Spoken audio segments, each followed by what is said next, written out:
Hola poderosos y poderosas, bienvenidos a mi canal, su canal, Magnolia Power.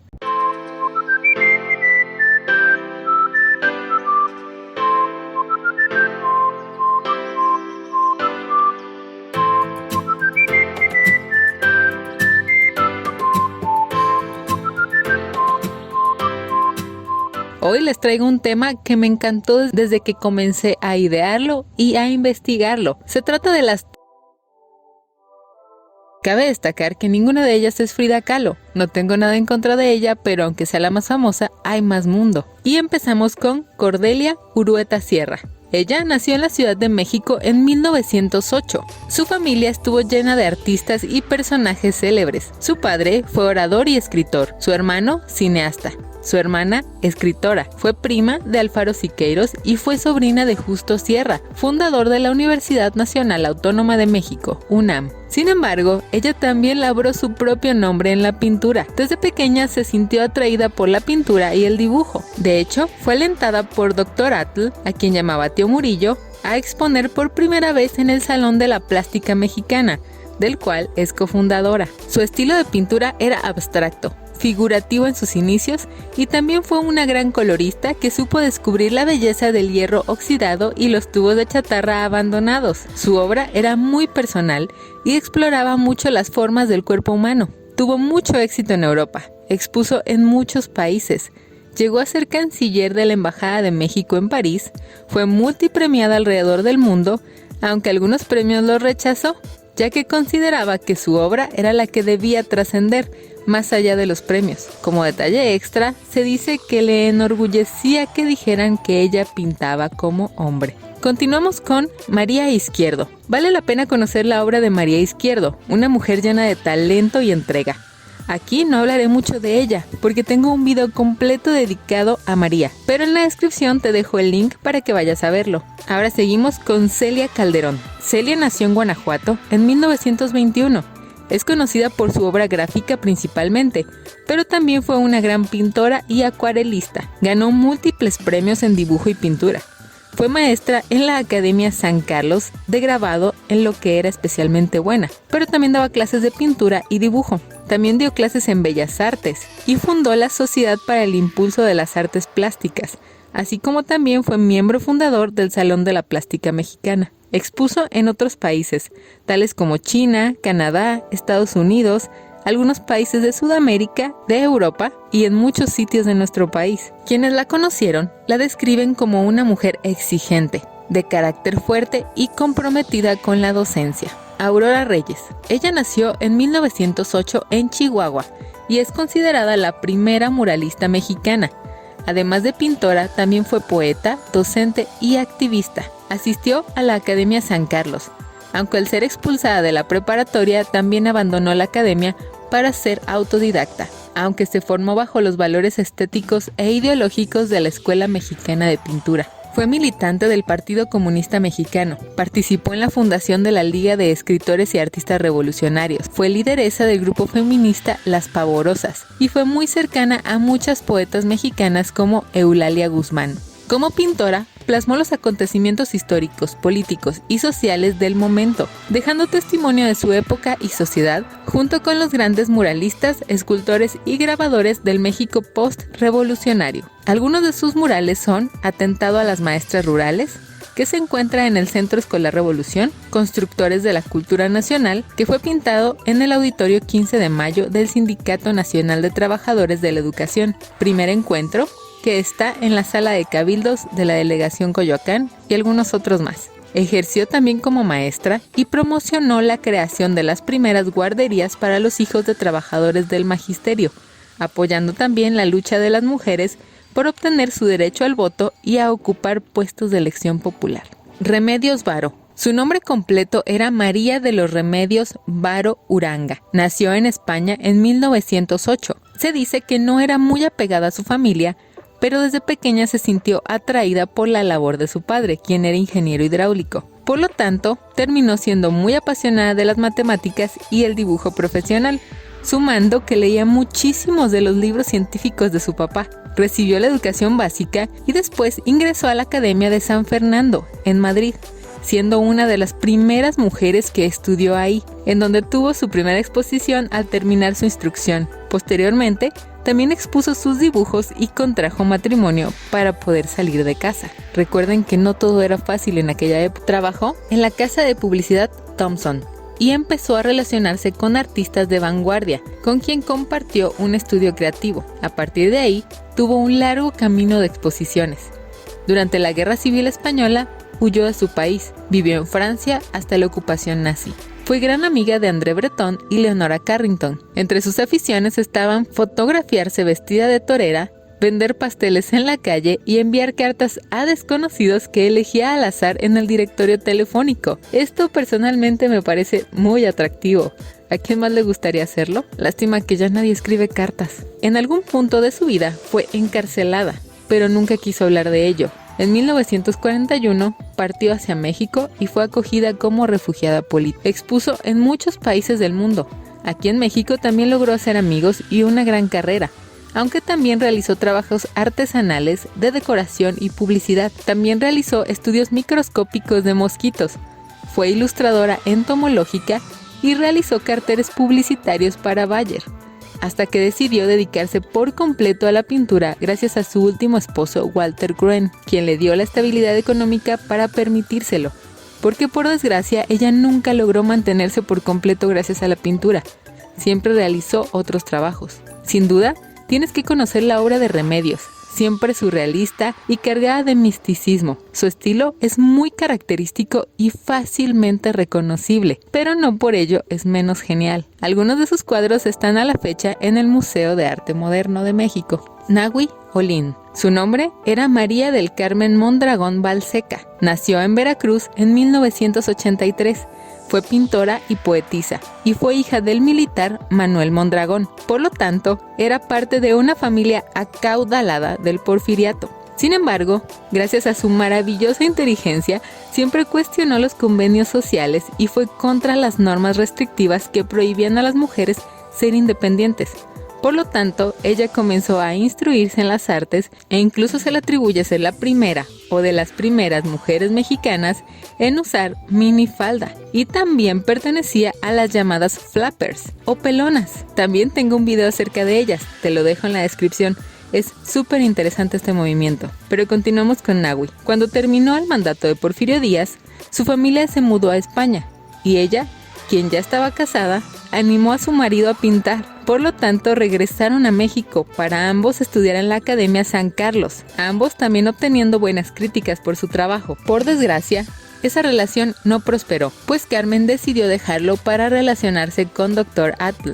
A partir de ese momento, comenzó a usar su seudónimo Nahui Olin. La relación con Gerardo Murillo terminó y Carmen continuó con más fuerza en la pintura. Además, realizó algunos desnudos para el fotógrafo Antonio Garduño. Frecuentaba el círculo de bohemios e intelectuales de la época e incluso en algún tiempo también decidió probar suerte en Hollywood, pero al final decidió declinar y regresar a su país debido a que no le gustaba cómo usaban la imagen de las mujeres. Cuando tenía 40 años, conoció a Eugenio Agancino. Sin embargo, cuando él murió, ella se retiró de la vida pública dedicándose más a la escritura que a la pintura. También trabajó como maestra, aunque se dice que jamás se recuperó por completo de esa pérdida. También se dice que en algún tiempo vivió en la demencia, con muchos gatos y poca lucidez. Su obra se distingue por la espontaneidad que poseía. Destacan múltiples autorretratos que muestran sus característicos ojos grandes y verdes. También pintó escenas típicas de México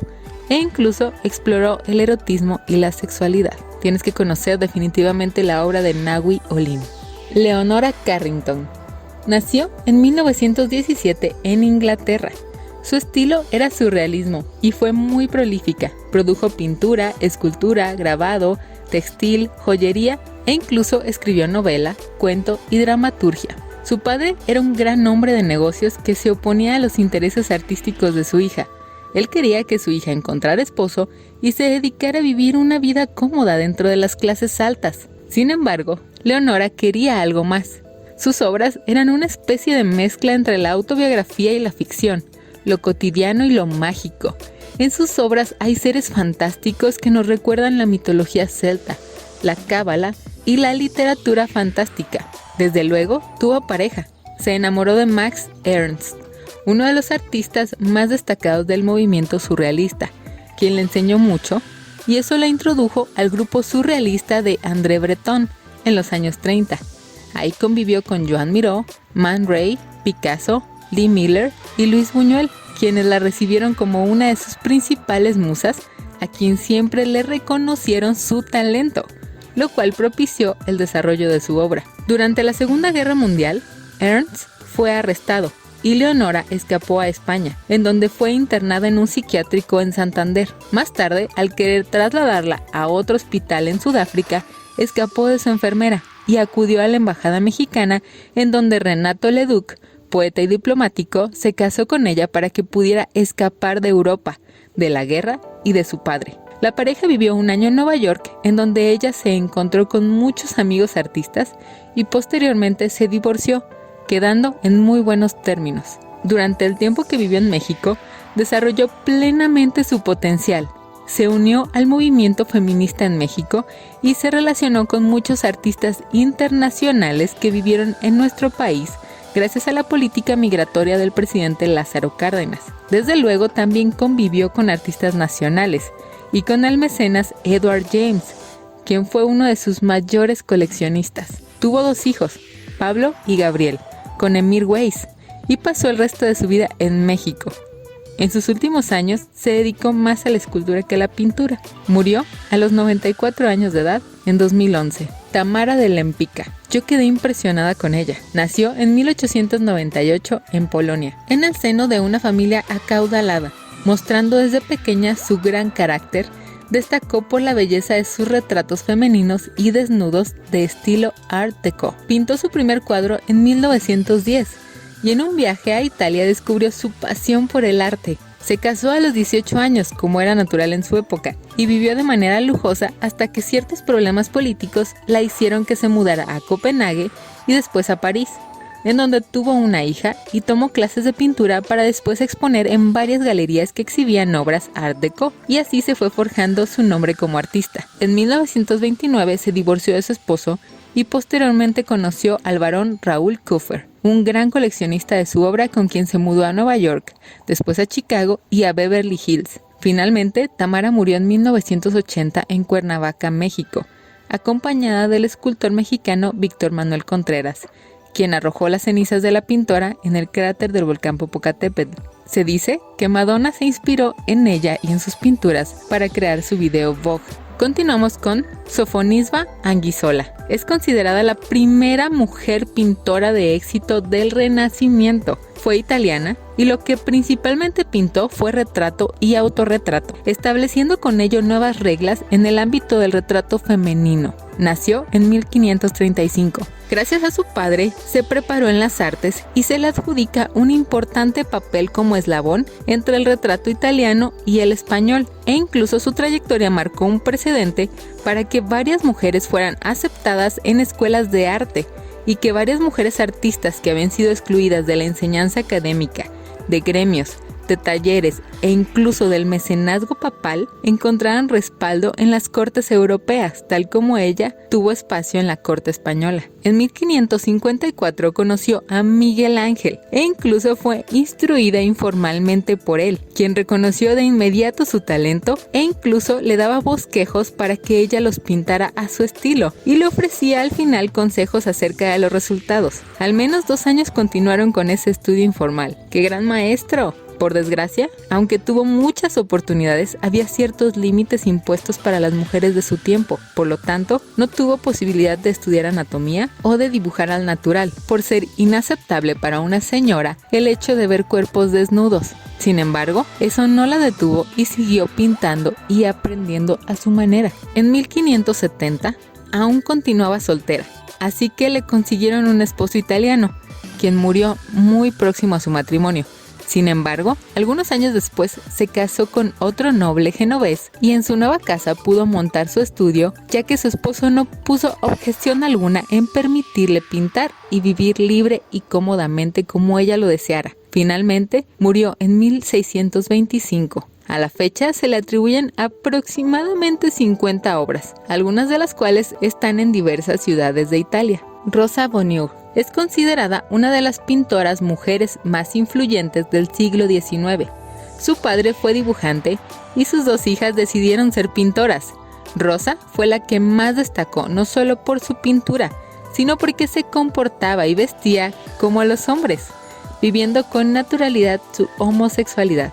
Tan así que desde los 14 años conoció a Natalie, quien sería su pareja hasta la muerte de ella. Posteriormente solo tuvo una pareja más. Rosa aprendió el alfabeto dibujando animales. Así fue como desarrolló su gran afinidad por ellos. A la muerte de su madre se trasladó junto con su padre y hermanos a París, en donde empezó a visitar el Museo del Louvre para ejercitarse copiando las obras. También dibujaba escenas de la vida rural y los animales volvieron a cautivarla.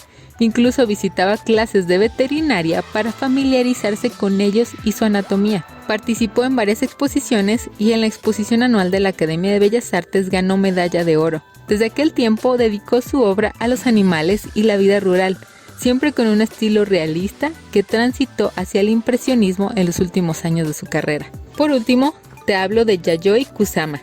Ella nació en 1929 en Japón y a los 10 años entró en contacto con el mundo del color y la plástica, quedando desde entonces enamorada de los lunares o polka dot.